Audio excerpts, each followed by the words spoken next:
Look, I look at the issue of the border, and there's some people in the media, some people on certain political persuasions that just dismiss it as kind of a Texas problem or an Arizona problem. But I'm here to tell you, when you don't have control of your own border, that's an American problem. And it's not just about, and there's a lot of bad stuff going on here. Hopefully we'll hear some stories today. But this impacts communities all throughout this country.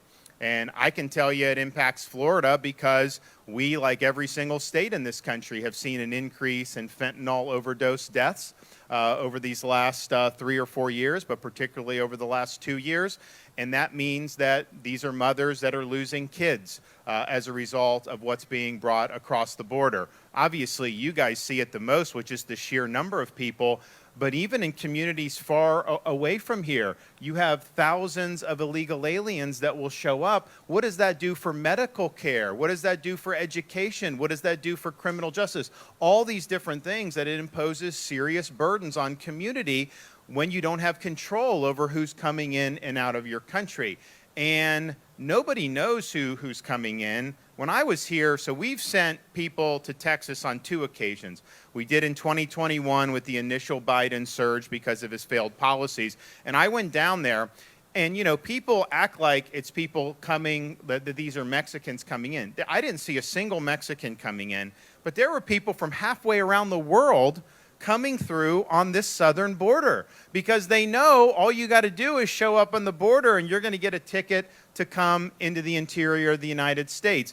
There were people I was reading from Tajikistan coming to the southern border. I remember seeing Libya. They now have, I think they've identified about 10,000 Chinese nationals coming across the southern border. Our own government acknowledges that you've had a significant number of people on its own terrorist watch list that have come across the border, and we know there have been a lot of criminal aliens that have come across the border. So this is a huge problem. We're going to do something about it. In terms of some of the cost of this, though, we've done a lot in Florida. One of the things we did, I have a tool in Florida where I can ask the state Supreme Court to impanel what's called a statewide grand jury.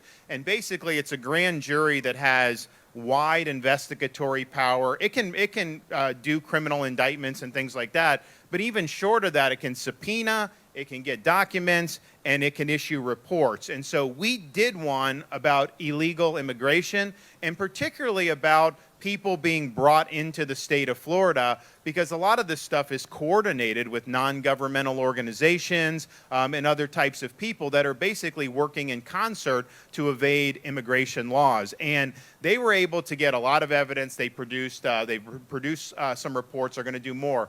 But one of the things that I think was most shocking about this is how these children are being treated. So what you will say is, if you're just like an adult male and you try to come across, your chance of staying is less than if you have a kid in tow.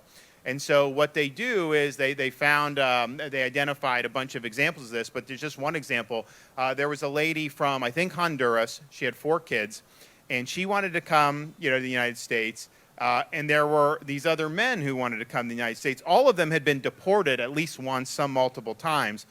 She rented out her kids to these adult males, and then they all went across the border. And because there was a kid, it was fake. That gave them a leg up to stand. So this is what our government is incentivizing, that type of conduct. Could you imagine possibly renting out your own kid to somebody who probably doesn't have great intentions coming into this country? So it's created, I think, a real human catastrophe because of what the government's doing. And in Florida, Chip mentioned we've taken action. We've done things like ban sanctuary cities. We have employment verification. If you bring people into the state illegally, you get stiff penalties now in the state of Florida, and it's having a huge impact. People know we're just going to do it legally. We're not going to mess with this, and that's positive. But one of the things we did, we're not a southern border state, but we are a maritime border state, and so it doesn't get as much fanfare, but we have people try to run illegally with boats into the Florida Keys in particular and other parts of South Florida. Haiti, the Bahamas, Cuba, you name it. And so this is the Coast Guard's responsibility to take care of this, and they do a good job, but they do not have enough resources to stop all the boats. And so we were in a situation where Coast Guard started dumping some people in the Florida Keys, and then you had some boats coming through. And I'm like, wait a minute, we're not going to do this. And so I declared a state of emergency. We surged all of our marine assets to fill the gaps where the Coast Guard wasn't able to do. And so what happens is you have a boat, maybe there'll be 15 Haitians on it coming illegally. You stop the boat, you bring the Haitians to the Coast Guard, and the Coast Guard deports them back to Haiti. And guess what happened once people saw that that was likely to be the result of them trying to enter illegally?